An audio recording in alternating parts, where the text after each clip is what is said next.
문명이라는 게 있죠.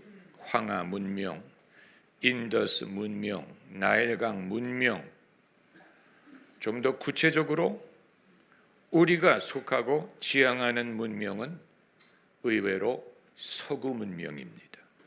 왜냐하면 민주주의가 거기서 왔고 평등, 인권이 서구 문명에서 비롯되었기 때문이고 과학, 기술, 학문, 발전 이 모든 것이 서구 문명에서 비롯됐고 기독교 신앙과 기독교 정신도 서구 문명에서 비롯됐기 때문에 우리는 서양 사람이 아니고 동양 사람이지만 우리가 지향하는 가치는 서구적인 가치입니다.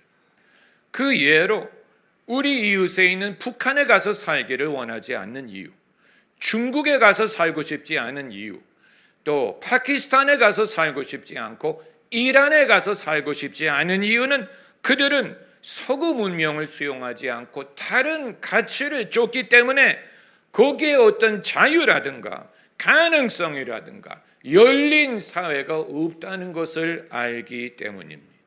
문명이 성립된다는 것은 필수적인 일인데 문명이 성립되려면 몇 가지 조건이 있어야 된다고 하죠. 첫째, 사람들이 정착을 하고 먹고 살 길을 얻어야 되고 서로 싸우지 않고 안정되게 살 수 있는 제도를 쌓아야 되고 그리고 그 사회를 구성하는 가치관을 형성해야 되고 그 가치관을 가르치고 배우는 일이 반복되어야 한다는 것입니다. 이 마지막 조건, 가치관을 가르치고 배워야 된다. 이게 필수적인 것인데 여러분 이 시대의 가장 큰 위기는 가치관을 가르치는 사람도 희미하고 배우려고 하지도 않는다는 데 있습니다. 우리가 은연중에 거기에 빨려 들어가는 모습을 발견하게 됩니다. 그래서 하는 말이 요즘에 누가 배우려고 해요? 누구에게 가르친다는 말이에요. 꼰대가 되라는 말이에요. 이런 식으로 다 뒤로 물러가고 주저하게 되면 결국 어떻게 됩니까? 사회는 혼돈과 무지에 빠지게 돼요. 자유라는 명목으로 나는 누구에게도 안 배울 거야. 내 원하는 대로 살 거야 라고 하게 되면 그런 사람이 많을수록 그 사회는 퇴보하게 됩니다. 이 같은 현상이 서구 문명에서 먼저 발생하기 시작했어요. 자유라는 이름으로 수천 년 동안 그들의 사회를 지탱했던 가치를 더 이상 가르치지 않고 배우려고 하지도 않으면서 사람들은 점점 우리가 누구지? 우리가 무엇을 믿지? 어떤 가치를 가지고 사회를 만들어야 되지? 우리가 어떤 가치를 보호해야 될까? 거기에 대한 확신을 잃어버리는 것입니다. 그러니까 이 사람들이 더 이상 결혼도 하지 않고 애도 낳지 않아요. 그리고 나라를 지탱해왔던 산업을 남에게 팔아버리기 시작하고 서구 가치를 거부하는 사람들을 이민자로 받아들이기 시작하고 열심히 일하려고 하지 않고 국가의 혜택을 받으면서 놀려고 하게 되니까 여러분 어떤 현상이 일어납니까? 한두 세대 만에 그 발전했던 나라들이 쇠퇴하기 시작하고 나라가 혼동에 빠지기 시작하고 이제는 파리를 가든 런던을 가든 어디를 가든 이게 어느 나라지? 다 비슷비슷해. 다 비슷비슷해. 옛날에 내가 알던 파리가 아니야. 옛날에 내가 알던 런던이 아니야. 옛날에 내가 알던 토론토가 아니야. 옛날의 모습은 사라지고 이제는 분간할 수 없는 이게 어느 나라지? 어떤 가치관을 가졌지? 이 나라 사람들은 뭐를 믿지를 알기가 어려운 그런 혼동의 시대가 되고 있는 것입니다. 결과적으로 어떻게 됩니까? 정신적으로만 쇠퇴하는 게 아니고 경제적으로 쇠퇴하고 정치적으로 쇠퇴하고 심리적으로 쇠퇴하는 모습이 현저하게 나타나기 시작했어요. 제가 몇 년 전에 Save Europe이라는 책을 쓸 때까지만 해도 사람들이 왜 뭐를 세이브한다는 거야? 왜 당신 한국 사람이 우리의 일을 말하는 거야? 우리가 왜 세이브가 필요해? 어디서부터 세이브라는 말이야? 라고 생각하는 사람들이 있었을 테지만 몇 년 사이에 이제는 유럽 사람들이 스스로 그 질문을 하기 시작했어요. 누가 우리를 구해줄까? 어떻게 하면 여기서 건질 수 있을까? 어떻게 하면 이 문제를 해결할 수 있을까? 유럽인들이, 서구인들이 스스로 그 질문을 하기 시작했어요. 제 책이 팔리는 것은 시간 문제입니다. 우리나라도 안전하지 않습니다.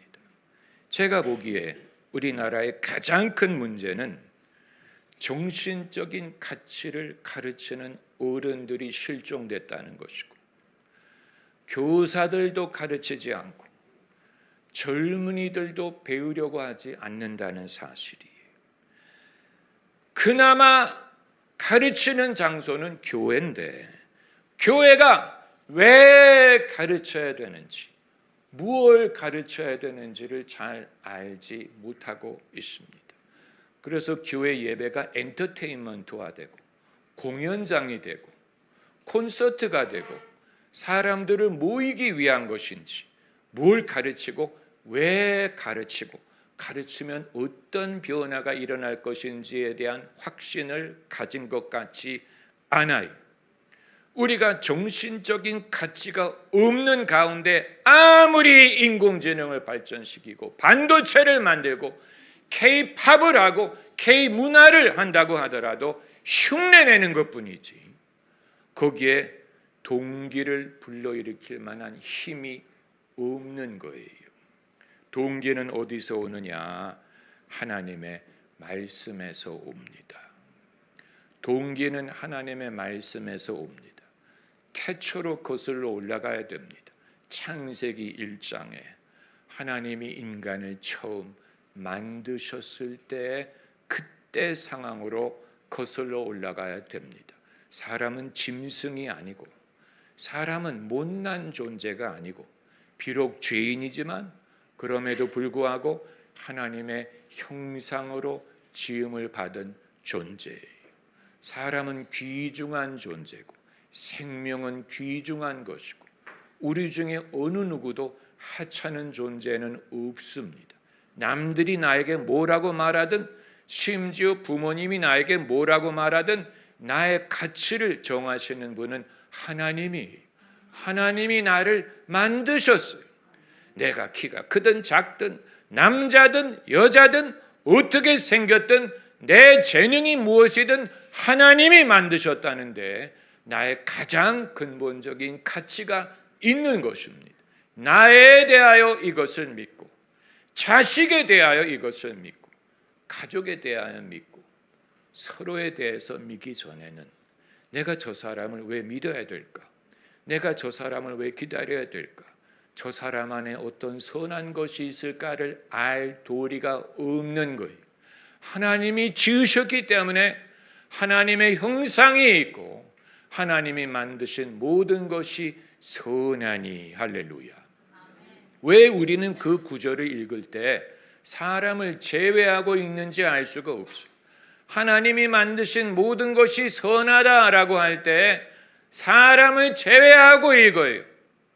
하나님이 만드신 모든 것이 선하다면 사람도 선한 거예요.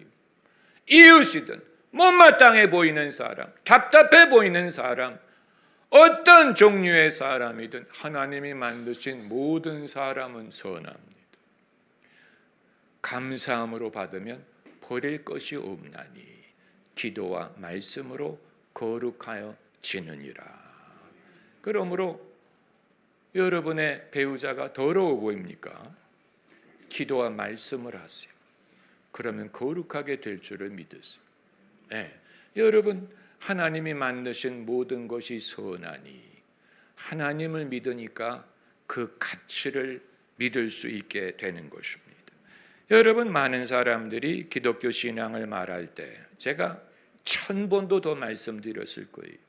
신앙을 말할 때 사람들은 하나님이 무엇을 금지했다는 것을 생각합니다.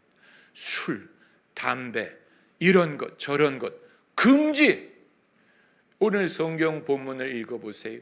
하나님이 무엇을 금지했다는 말이 있습니까? 그게 아니고 하나님이 뭐라고 말씀하? 생육하고 번성하여 땅에 충만하고 땅을 정복하고 바다의 고기, 공중의 새, 생물을 어떻게 하라고 하셨어요?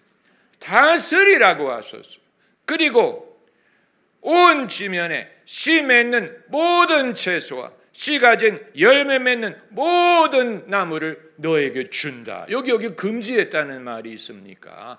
엄청난 것을 인간에게 허락하시고 축복하신 거예요. 이거 네가 다 먹어도 돼. 이거 네가 다 가져도 돼. 이 모든 것, 씨 맺는 모든 것을 너에게 준다. 엄청난 폭의 선택권을 사람에게 주신 것입니다. 그러나 믿음이 없이는 이것을 믿지 않을 것입니다. 믿음이 없기 때문에 하나님이 우리를 제한하는 게 아니고 인간의 불신이 자기를 제한해서 나는 여자이기 때문에 못한다. 나는 동양 사람이기 때문에 못한다. 나이는 나이가 많아서 못한다라든가 이방인이기 때문에 못한다라든가 못하는 것의 정당성을 생각하려고 하지 할 수 있다는 정당성을 생각하려고 하지 않습니다. 그러나 믿으면 할 수 있거든이 무슨 말이냐? 믿는 자에게는 능치 못할 일이 없느니라. 할렐루야. 여러분, 사람은 못하는 것을 강요했어요. 중국이 오랫동안 여자의 발을 묶어놨어요. 도망가지 말라고. 그런데 풀어놓으니까 중국 여자가 올림픽에 나가서 금메달을 땄어요.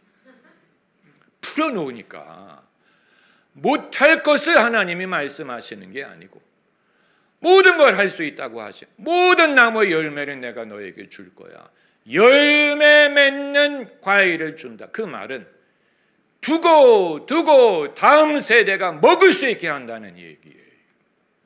내가 먹고 끝나는 게 아니고 열매 맺는 열매를 주셨기 때문에 30배, 60배, 100배가 불어날 수 있다는 말씀이에요. 여러분, 이 몇 구절이 별거 아닌 것 같은데, 별거 아닌 것 같죠? 이걸 믿은 나라들이 선진국이 된 것입니다. 이걸 믿었더니 배를 타고 항해를 해서 신대륙을 발견하고, 이걸 믿었더니 산업을 발전시키고 의약품을 만들고 이걸 하고 달나라를 가고 이거를 하고 저거를 하고, 이거 별것 아닌 것 같은데 이 말씀을 믿었더니 하나님이 예배한 것이 엄청나게 많네. 가능성이 무궁무진하네. 이렇게 하면 더 풍성히 먹을 수 있겠네. 이걸 발견하게 된 것입니다. 할렐루야. 놀라운 거예요. 그런데 이제 문제는 언제부턴가 그걸 애초에 깨우쳤던 사람들이 이제는 그거를 창피하게 여기고 가르치려고 하지 않고 배우려고 하지 않고 오히려 그것을 부끄럽게 여기기 시작하면서 몰락과 혼동에 빠지기 시작했어요. 그 중심에는 의심이라는 것이 있었어요. 의심. 처음에는 믿었는데 도중에 의심하기 시작했어요. 그거 욕심 아니었어요? 그거 교만한 거 아니었어요? 그거 잘못한 거 아니에요?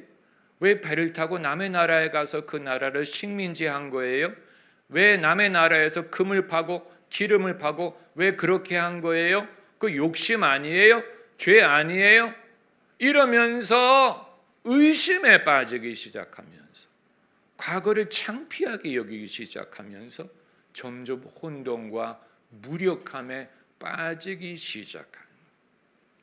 여러분, 만약에 그게 사실이라면 성경에 가나안 땅에 들어간 이스라엘 민족이 남의 땅에 들어간 거 아닙니까?